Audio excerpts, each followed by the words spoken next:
Göygöl rayonunda Rumıniya Milli Gününə həsr olunan folklor gecəsi təşkil edilib. Tədbir Göygöl rayon İcra Hakimiyyətinin və Mədəniyyət Nazirliyinin birgə dəstəyi ilə keçirilib.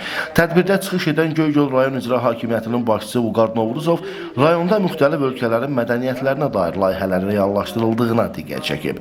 Rumıniyadan olan ansamblın Göygöldə çıxışının multikultural dəyərlərin möhkəmlənməsinə xidmət etdiyini vurğulayıb. Bu kimi tədbirlərin iki ölkə arasında dostluq münasibətlərinin inkişafına töhfə verəcəyini deyib.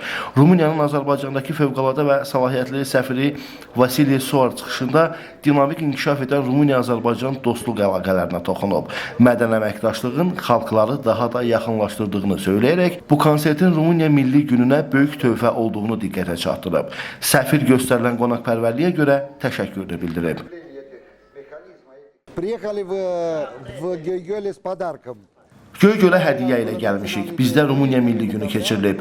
Bu il bu bayramı xüsusilə qeyd edirik. Konsert proqramına Sumqayıt şəhərindən başladıq. Daha sonra Buxarestdə və Bakıda, bugün isə Göygöldəyik. Niyə Göygöldə? Ona görə ki, burada 2-ci Dünya müharibəsində iştirak etmiş 106 Rumun əskərinin məzarı var.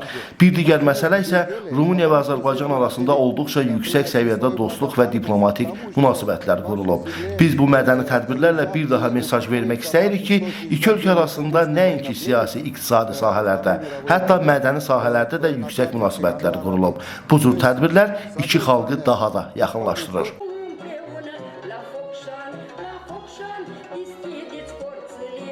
Rəsmi hissədən sonra Rumıniyanın Fokşani şəhərinin Tara Françeyi peşəkar folklor ansamblının ifasında Rumun rəqsləri, milli musiqiləri və ənənəvi geyimləri təqdim edilib. Rayon Mədəniyyət Mərkəzində keçirilən konsert proqramı Rumıniya folklorunun zəngin mədəni irsini tanıtmaq məqsədi daşıyıb.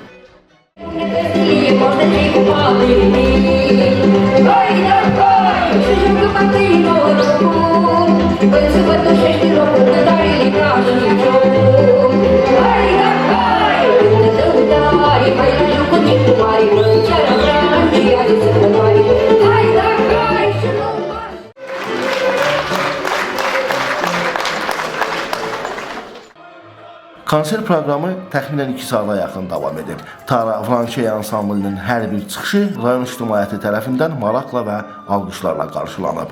Bənzər mədəni tədbirlərin bundan sonra da davam edəcəyi bildirilib.